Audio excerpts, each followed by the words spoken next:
आज हम एक महत्वपूर्ण मुद्दा आपको बताना चाहते हैं। कल हमने प्रेस कॉन्फ्रेंस किया था, उसमें हम बहुत सी चीजें आपको उसकी इंफॉर्मेशन दी थी। आज और एक मुद्दा हमारे सामने आया है, जो आज की सरकार, खासकर जो प्रधानमंत्री जी और हमारे होम मिनिस्टर बयान जो दे रहे हैं डॉक्टर बाबा साहब अम्बेडकर के बारे में, वो बहुत ही दुखदायक है और बगैर फैक्ट्स देखे बिना वो प्रेस कॉन्फ्रेंस करके भी कल बोले हैं। पहले जांच तो करे अगर फैक्ट्स क्या है, उसके बाद आप नेहरू जी को गालियां दो, अंबेडकर को अपमानित करो। ये सब जो कर रहे हैं या जानबूझ के कर रहे हैं या आपके पास कोई सबूत नहीं है, वो बात कर रहे हैं। मैं आपको कहना चाहता हूं, आज तक उन्होंने बाबा साहब के बारे में, जवाहरलाल नेहरू जी के बारे में जो कहे हैं, सब झूठ है। और मैं अगर पार्लियामेंट में मुझे अवकाश मिलता, समय मिलता, तो मैं आज बताने वाला था बाबा साहब अम्बेडकर का लेटर जो लिखा हुआ था।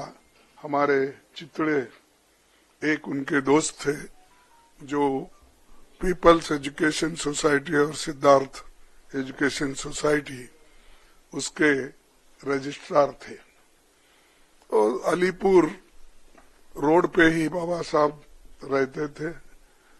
वहां से उन्होंने एक खत अपने दोस्त को लिखा और उसमें स्पष्ट बताया कि इलेक्शन 52 का कैसा हुआ, क्या हुआ, वो तो उसमें है, मैं बाद में बताऊंगा, आज उस पर जाने का नहीं है। लेकिन आज जो घटना घटी, हम रोज पहले से ही सदन में गड़बड़ नहीं होना, सदन में जो मुद्दे रखे जाते उसका चिंतन होना, इसीलिए हम कोई बोथ द हाउसेस में कोई डिस्टर्ब करने का कोशिश नहीं की। 14 दिन तक हमने अपना जो हाउस चलाने के लिए जो हमारा एक दृढ़ संकल्प था, हमने करके रोज हम प्रोटेस्ट करते थे।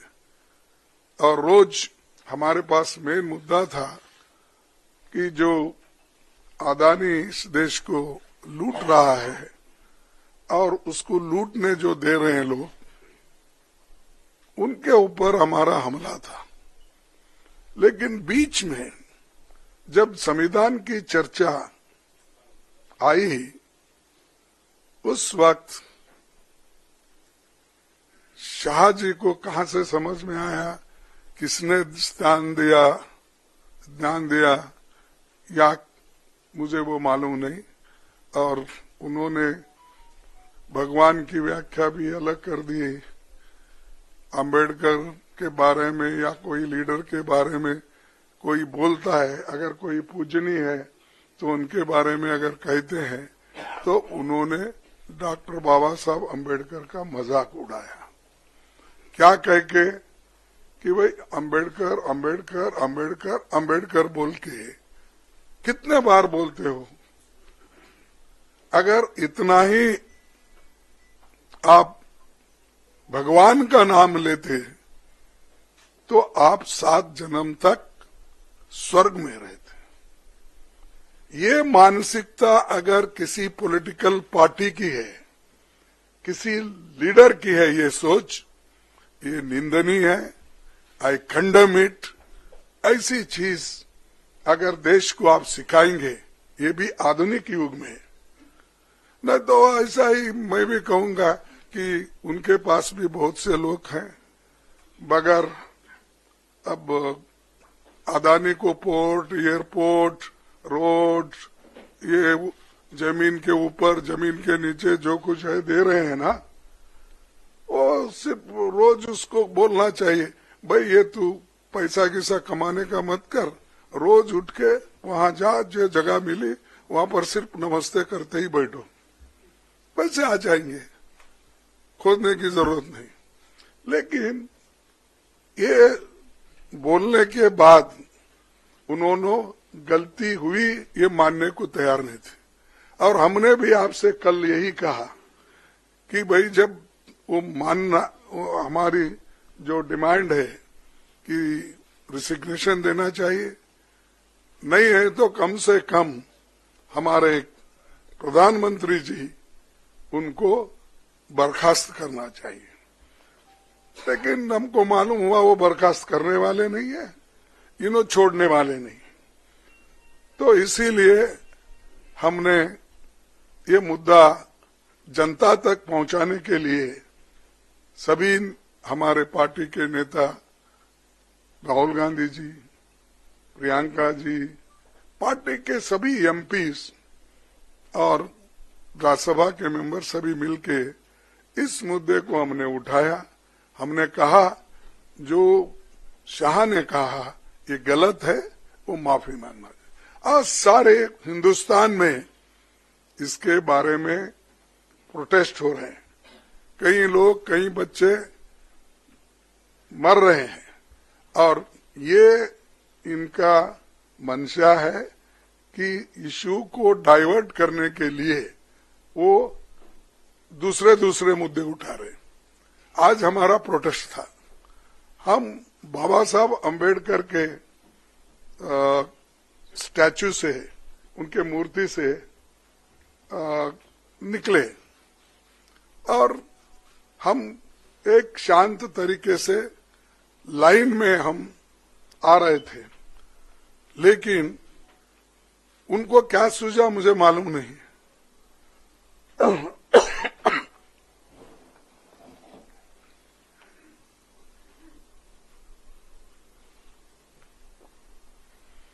हम चलते हुए आ रहे हैं, उन्होंने मकर द्वार पे आके हमको रोकने के लिए वहां बैठ गए, और हम पार्लियामेंट को टाइम भी खत्म हुआ था और 5 मिनट बाकी थी, इसलिए हम अंदर जाना चाहते थे, लेकिन उन्होंने दरवाजे पे रोका और ऐसा कि उन्होंने अपना मसल पावर दिखाने के लिए इतने सारे वहां पर उनके पुरुष एमपीज थे, पूछो मत। हमारे महिला हमारे साथ आ रहे थे, वो बहुत शांत तरीके से आ रहे थे, लेकिन उनको भी रोका गया। तो इसीलिए ये जबरदस्ती हमारे ऊपर हमला करके, और मैं उसमें पहले ही मैं किसी को धक्का देने की स्थिति में नहीं हूं, लेकिन मेरे को खुद वो लोग धक्का दिए, मैं अपना बैलेंस नहीं संभाल सका, मैं नीचे बैठ गया। तो अब हमारे ऊपर इल्जाम भी लगा रहे कि हमने धक्का दिया, हमने उनको गिराया। अरे भाई, हमारे पास आवाज है, लेकिन वो थोड़ा पीटे धकलने से हम ये नहीं हो सकते। इसीलिए हम कोशिश भी किए, फिर उठ के उनको बोलने का। और प्रियंका गांधी जी ने जो लीड लिया इसमें, खास करके आज के मूवमेंट में, तो चलते आए वहां से, और ये लोग बैठे बैठे जगह हमारा मजाक उड़ा रहे, चिढ़ा रहे, और सिर्फ लेडीज मेंबर थे हमारे पास। उनके पास तो लेडीज मेंबर कोई नहीं थे, 2-3 कुछ दूर थे, लेकिन वो पुरुष ही सब कर रहे थे। तो ऐसा जो माहौल ये इन्होंने बीजेपी वाले बना के रखे हैं, तो हम कभी ये बर्दाश्त नहीं करेंगे। इसके खिलाफ पूरा देशव्यापी ये एक चळवळी हो जाएगा, ये जो मूवमेंट हो जाएगा। अब आपको भी देखने में आया होगा कि हर जगह ये मूवमेंट चल रहा है इनकी गलती की वजह से। जो शांति के साथ सदन चल रहा था, उसको, उस सदन को भंग, यानी शांति को भंग करने का काम इन्होंने सरकार में, बीजेपी की सरकार ने की। इसीलिए हम आज आपसे तो कल बहुत पूछे हो, वो बोले कि हमारे को पब्लिसिटी दो, हमारी रॉन्ग हो गई है। देखे, आप गए थे ना, तो हम तो ऐसा नहीं बोलेंगे, जो अच्छा है, जो न्यायपूर्ण है, उसको पब्लिसिटी दो। मैं कभी अमित वही बोल रहा था, उन्होंने कहा था, नहीं, उन्होंने कहा था, देखो खरगे जी ने तोड़ मरोड़ के ये पेश किया है, इसीलिए वो मेरे छवि को ये होता है, इसीलिए आप भाइयों तोड़ मरोड़ के मत दिखाओ मेरे को। मेरा जो ये है स्पीच बोलिए या स्टेटमेंट, उसको जरा अच्छा दिखाइए सब जगह। 3 बार बोले, आखिरी, बीच में बोले, फिर लास्ट बट वन में बोले, फिर लास्ट में भी बोले। राज्यसभा टीवी पे था। हाँ, नहीं, प्रेस कॉन्फ्रेंस भी है। नहीं, बट ओरिजिनल क्लिप तो राज्यसभा टीवी पे था। नहीं, पीसी में बोला। No, I know, but the original clip was Rajya Sabha clip. So there is no question about the original clip. तो मैं यहाँ पर किया, तो उसके बाद उन्होंने 1 घंटे के बाद उन्होंने किया, तो करने दो। लेकिन सच बात तो उन्होंने बताना चाहिए, हम नहीं। और या तो ज्यादा से ज्यादा तो पब्लिसिटी उनकी ही होती है, उनका पूरा स्पीच कवर होता है। इवन हम पॉइंट ऑफ ऑर्डर उठाए तो उसको उतना महत्व नहीं मिलता। फिर एक बार मैं वो कंट्रोवर्सी में जाना नहीं चाहता। तो इसीलिए हम जो कर रहे हैं, जनता के समस्याओं को लेके लड़ रहे हैं। वो जो कर रहे हैं, हमको खाया ना पिया ग्लास फोड़ा बाराने का हमारे पास बोलते हैं हैदराबाद में, तो वैसा हम उनको कुछ धक्का नहीं मारे, कुछ नहीं करे, लेकिन वो लोग बोलते जा रहे हैं। जाने दो। इसीलिए मेरा यही आप सबसे निवेदन है कि जो चीजें हकीकत में हुई है, दिखी है, बस उस पे अगर सभी कंसंट्रेट करे तो दूसरी चीज कोई ऐसी कंट्रोवर्सी नहीं आएगी। तो मैं इतना ही कहता हूं। और अब राहुल गांधी साहब। शुक्रिया खरगे जी। मैं आपको याद दिला दूं, कल अमित शाह जी ने यह भी कहा था कि अगर खरगे जी मेरा इस्तीफा चाहते हैं तो मैं दे सकता हूं, तो उसका इंतजार अभी भी है। मैं अभी राहुल जी से गुजारिश करूंगा। Thank you Jairam ji. Main issue शुरुआत हुई पार्लियामेंट से कुछ दिन पहले, अदानी जी का वो यूएस में केस आया, और पूरे टाइम बीजेपी ने उस पर डिस्कशन रोकने की कोशिश की। और बीजेपी की बेसिक स्ट्रैटेजी थी कि ये अदानी का जो मामला है, इसकी कोई चर्चा ना हो, इसका कोई डिस्कशन ना हो, ये दब जाए। और शुरुआत में इन्होंने ये फुल टाइम इनका काम था, कभी कुछ डिस्ट्रैक्शन करते हैं, कभी कुछ डिस्ट्रैक्शन करते हैं। उसके बाद अमित शाह जी का बयान आता है और हम पहले से कह रहे हैं कि जो बीजेपी आरएसएस की सोच है, एंटी कॉन्स्टिट्यूशनल सोच है, एंटी अंबेडकर जी की सोच है, और जो अंबेडकर जी की मेमोरी है, जो उनका कंट्रीब्यूशन है, उसको ये लोग मिटाना चाहते हैं, खत्म करना चाहते हैं। और डायरेक्टली इनके मंत्री ने, होम मिनिस्टर ने डायरेक्टली सबके सामने जो उनका माइंडसेट है वो सबके सामने उन्होंने दिखा दिया। हमने कहा कि अपॉलॉजी होनी चाहिए और उनको रिजाइन करना चाहिए, नहीं किया। और आज फिर से इन्होंने एक नया डिस्ट्रैक्शन शुरू किया है।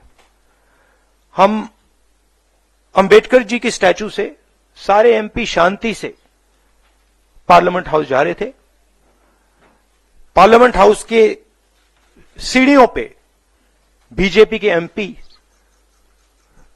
लकड़ियां लिए हमारे सामने खड़े होते हैं, हमें अंदर नहीं जाने देते हैं, और उसके बाद अब ये थोड़ा सा अपना फिर से डिस्ट्रैक्शन करने की कोशिश कर रहे हैं। रियलिटी ये है, इन्होंने अंबेडकर जी का अपमान किया है, उसकी अपॉलॉजी होनी चाहिए और रिजाइन करना चाहिए होम मिनिस्टर को।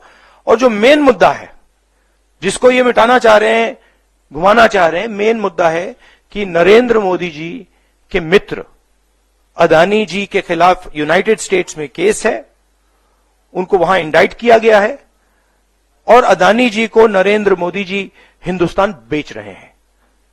यह मेन मुद्दा है और इसकी डिस्कशन ये लोग नहीं चाहते हैं। Thank you. साथियों, शुक्रिया साथियों।